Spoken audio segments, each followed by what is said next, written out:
Finalmente chegou a hora da gente falar sobre um movimento artístico aqui.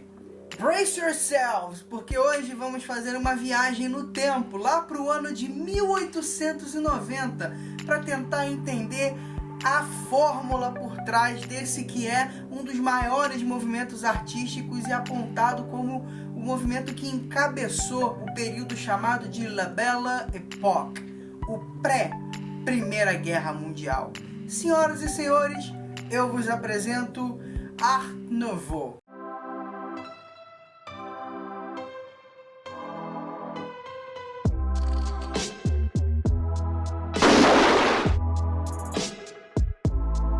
E vocês já conhecem o esquema, vamos pro resumo da Wikipédia. Pra não falar besteira e virar comédia, hora do resumo da Wikipédia em inglês. O Art Nouveau é um estilo de arquitetura e artes decorativas e considerado o primeiro estilo industrial do mundo, caracterizado por emular formas e estilos naturais como flores, plantas e linhas curvas. Quando o Art Nouveau chegou à Alemanha, passou-se a chamar Jugendstil, ou estilo da juventude.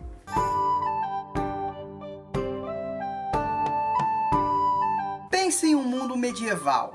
Vamos imaginar que você é um grande lorde ou lady de um enorme castelo, um feudo maravilhoso, desses com servos, plantações, muros altos, para espantar os bárbaros. Você quer dar um jantar de gala para outros lords e ladies, só que você descobriu que um dos seus servos roubou a sua prataria, derreteu para vender. A essa altura do campeonato, essa escória com certeza já está morta. Só que como você vai dar o seu jantar? Sem garfos e colheres e facas, comendo com a mão, como bárbaros? Claro que não. Você vai mandar um dos seus servos ir até um artesão e encomendar um novo jogo de pratarias. Nós não estamos falando aqui de pratarias comuns, estamos falando de talheres feitos à mão, artesanalmente fabricados, algo muito comum durante toda a Baixa Idade Média, e isso custa algum dinheiro. O artesão te diz que a prataria nova vai ficar pronta daqui a 1 ano, e ele cobra uma pequena fortuna. Mas já que você é um grande dono de castelo, é uma coisa que você está disposto a pagar.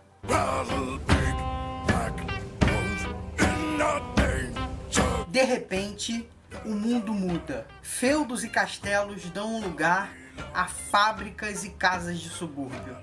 Estamos falando da primeira revolução industrial iniciada na Inglaterra. E aí, como é que você acha que os novos talheres são fabricados? Será que de um dia para o outro nós tínhamos talheres feitos artesanalmente e no dia seguinte nós tínhamos já esses talheres ultramodernos como os de hoje? É claro que não! As primeiras produções industriais eram justamente todas cheias de rococó, tentando emular esse trabalho artesanal. Não são poucos os exemplos de homenagens à natureza, linhas mais suaves, e homenagens a plantas naturais, florestas, animais. Inclusive, as entradas mais antigas do metrô de Paris são todas feitas em Art Nouveau.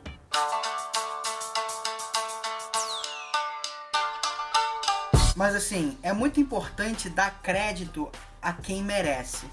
O Art Nouveau, pelo menos na minha concepção e na concepção de muitos especialistas, não é nada mais do que o olhar ocidental ao movimento artístico japonês, o chamado japonismo. Um cara lá por 1835, chamado Samuel Bing, que comprava e vendia artes do Oriente, entrou em contato com esse movimento artístico e fundou no Ocidente uma galeria chamada Maison de l'Art Nouveau. Em 1884, ele fundou uma revista chamada Le Japon Artistique e mostrava como que esse japonismo iria influenciar a arte ocidental. Essa galeria foi um sucesso e depois que o movimento chegou na Alemanha, o cenário estava montado, tomou a Europa inteira, já era.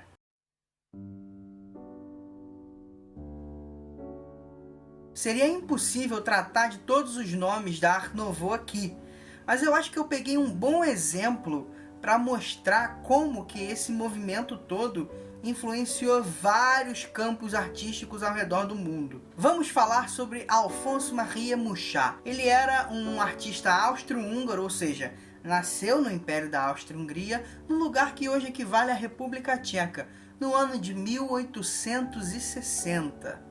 Nasceu muito pobre, é verdade. Ele era filho do meio de 2 irmãs e logo, quando criança, ele mostrou muito talento para o desenho e para a música também. Ele era um excelente músico, mas infelizmente os seus pais não tinham a grana para poder investir na carreira dele. Um dos primeiros acordos que ele fez na vida foi com um comerciante local, onde o cara fornecia papéis em branco para Mucha desenhar, fazendo artes sobre o comércio do cara, e em troca Mucha teria esses papéis para poder desenhar. Papéis em branco eram um luxo na época. Como ele também tinha talento para música, ele foi cantar em corais de igreja. Mucha era um cara muito religioso, e ele dizia que o propósito da arte dele era conectar a igreja e Deus ao mundo. Olha que bonito.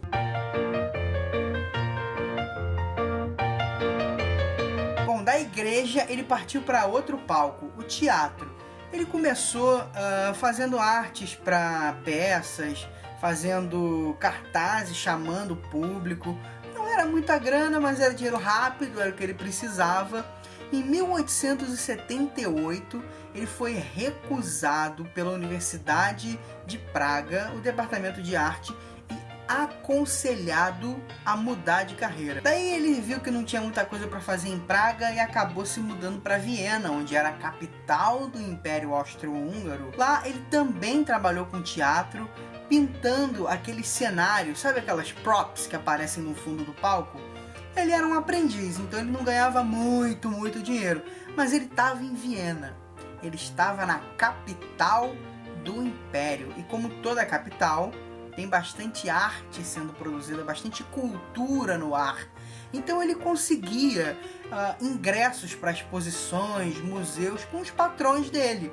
E ele ia e absorvia toda essa cultura. Inclusive foi em Viena que ele conheceu um pintor chamado Hans Makart, que brincava um pouco com misticismo, brincava com a figura da mulher, brincava com cores, com fotografia. Isso tudo veio influenciar muito o trabalho de Mucha um pouco mais pra frente.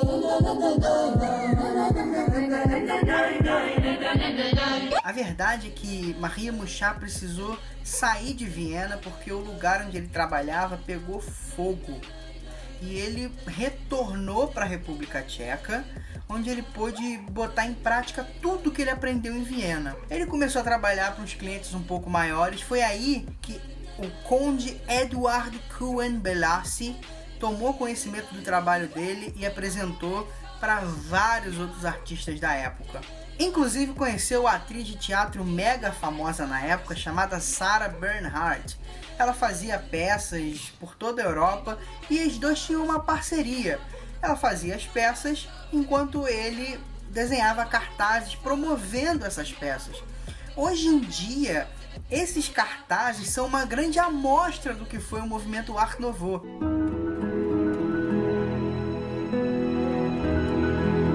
Foi aí que ele começou a ganhar dinheiro, porque depois disso ele fundou uma empresa que fazia cartazes para empresas que pudessem pagar por isso. Sempre com figuras femininas centrais e fortes, com vestidos voluptuosos, com cabelos ao vento. Se você perguntar para um especialista em Art Nouveau, provavelmente as primeiras imagens que vão vir à mente dele são essas mulheres de Alphonse Maria Mucha. Elas são um grande quadro do que realmente foi o movimento do Art Nouveau. Uma completa renovação na arte, no design, em tudo. Olha como os vestidos, os cabelos, o ambiente se mesclam, sempre em formas suaves. A natureza está sempre presente em suas obras.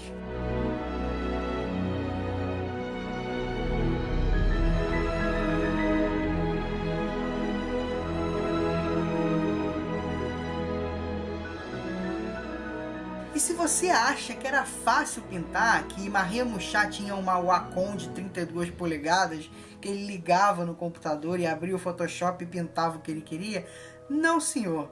Primeiro ele tinha que importar uma pedra super lisa que vinha da Áustria. Ele tinha que pintar os modelos ao contrário, porque pintando na pedra, depois ele tinha que colar o papel na pedra, tirar, e aí a tinta ficava impregnada no papel. Inclusive, você pode ver que ele pintava inclusive em cores. Então, cada cor era uma pedra diferente. É por isso que tinha que ser tudo muito bem encaixado. E esse tipo de serviço tem o seu preço. Ah, só uma curiosidade, esse processo se chama litografia, tá?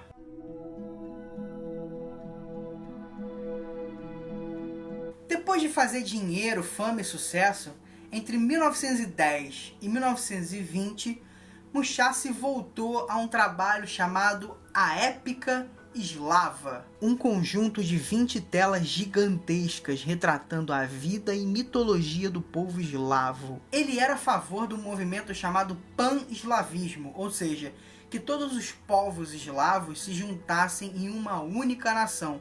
Por causa desses ideais dele, inclusive no final da vida ele foi interrogado até pela Gestapo. Mas viu como um homem pode influenciar e ser influenciado por um movimento? Muchá é apontado por muitos como o primeiro designer do mundo, o primeiro homem a pensar em algo a ser produzido em escala industrial. As fotos, as imagens, cartazes e as mulheres de Muchá foram o primeiro exemplo de coleção do mundo, o primeiro exemplo de diferentes produtos, mas a mesma roupagem, entenderam? Inclusive, o Art Nouveau é o principal movimento quando se estuda sobre a Belle Époque, aquele pré-Primeira Guerra Mundial, aquele período de paz e prosperidade das feiras mundiais.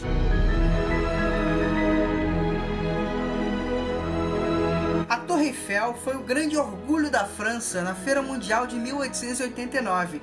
De fato, a construção feita toda em Art Nouveau foi a entrada da exposição naquele ano. Muitos movimentos arquitetônicos foram inspirados no Art Nouveau por todo o mundo, como o vitralismo belga, o Museu da Arte Nova em Portugal. No Brasil, nós temos o Mercado Municipal de Manaus e o Edifício Vasques e Filhos, no Mato Grosso do Sul. Mas o que reverberou mesmo no Brasil foi o Art Nouveau do fim do pré-guerra, um movimento um pouco mais geométrico, um pouco mais clean, chamado Art Deco, que era um embrião do Bauhaus.